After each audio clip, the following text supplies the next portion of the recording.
Сәлеметсіздер ме, құрметті студенттер?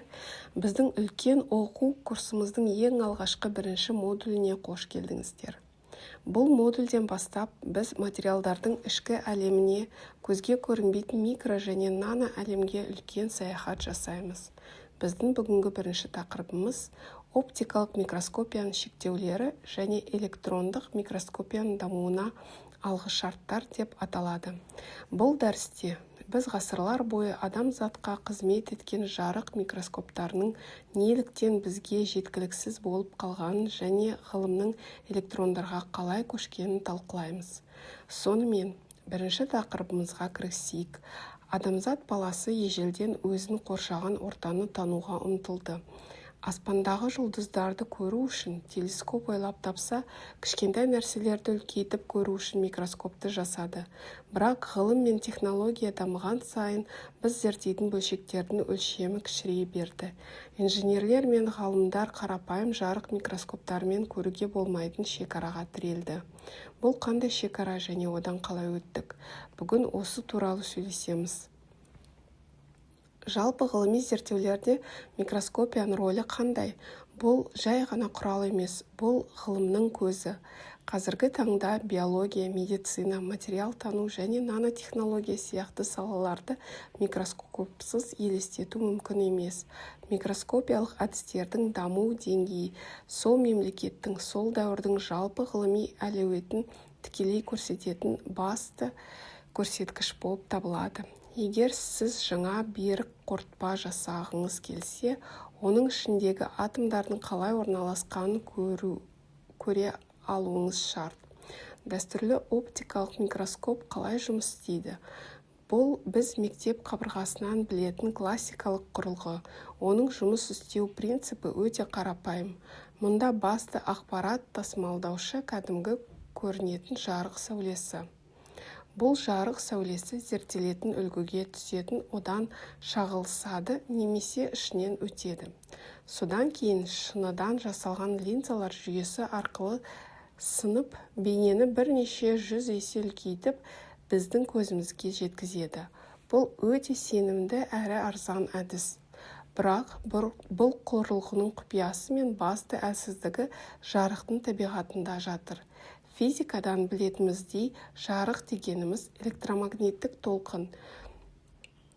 Көлге тас лақтырғанда тарайтын толқындарды елестетіңізші. Сол толқындардың екі жалының арақашықтығы толқын ұзындығы деп аталады. Адам көзі көре алатын жарықтың толқын ұзындығы 400-ден 750 нанометрге дейінгі аралықта жатады. Осы сандарды жақсылап есте сақтаңыздар, себебі бүкіл мәселе осы 400 нанометрге келіп тірелді. Бұл неге маңызды? Өйткені физикада ажырату шегі деген қатаң заң бар. Оптикалық микроскоптың ажырату қабілеті ол қолданып жарықтың толқын ұзындығына тікелей тәуелді. Қарапайым сөзбен айтқанда, біз толқын ұзындығынан кіші нысандарды жарықпен көре алмаймыз. Керемет бір физикалық мысал келтірейін. Қалың қыстың қолғап киіп алып, тиынның бетіндегі жазуды сипап білуге тырысыңызшы. Қолыңыз тиынды сезеді, бірақ жазуды оқи алмайсыз, себебі қолғап тым қалың. Дәл сол сияқты жарық толқыны да нано бөлшектер үшін тым қалың, тым үлкен. Сіз микроскоптың үлкеюін миллион есе арттырсаңыз да бөлшектердің анық көрмейсіз. Тек үлкен бұлыңғыр дақты ғана көресіз. Үлкейту мен ажырату дәлдігі екі бөлек нәрсе. Дегенмен, оптикалық микроскопия мүлдем жарамсыз деген сөз емес. Металлургияда оның өз орны бар.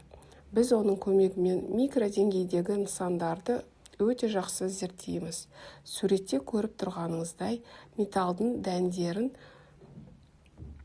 үлкен кәуектерді, жарықшақтарды және ірі қоспаларды оптикалық микроскоп тамаша көрсетеді. Цех ішіндегі күнделікті сапа бақылау үшін бұл әдіс әлі күнге дейін таптырмас құрал. Бірақ біз көре алмайтын, біз үшін жабық көрінбейтін әлем бар. Ол қандай әлем? Егер бізге 200 нанометрлік вирустарды, 10 нанометрлік ақуыздарды немесе металл ішіндегі кристалдық торлардың ақауларын және нанобөлшектерді көру керек болса, оптикалық микроскоп дәрменсіз. Өйткені бұл объективтердің өлшемі жарық толқынынан әлде қандай кіші.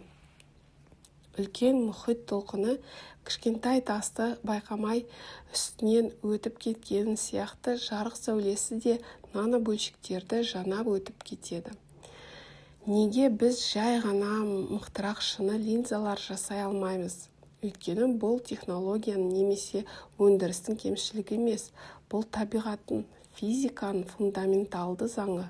Бұл шектеулер жарықтың дифракциясы және интерференция құбылыстарынан туындайды. Жарық кішкентай саңылаудан өткенде жан-жаққа шашырап кескінді бұлыңғырлайды. Оптикалық микроскоптың дамуы өз шегіне жетті. Одан әрі секіру үшін бізге басқа отын, басқа сәуленің көзі керек болды. Тығырықтан шығар жол қайсысы?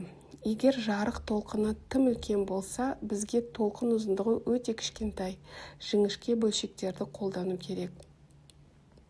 20 ғасырдың басында кванттық физика ғалымдары керемет жаңалық ашты. Электрондар жай ғана қатты бөлшектер емес, олар да толқын сияқты әрекет ете алады.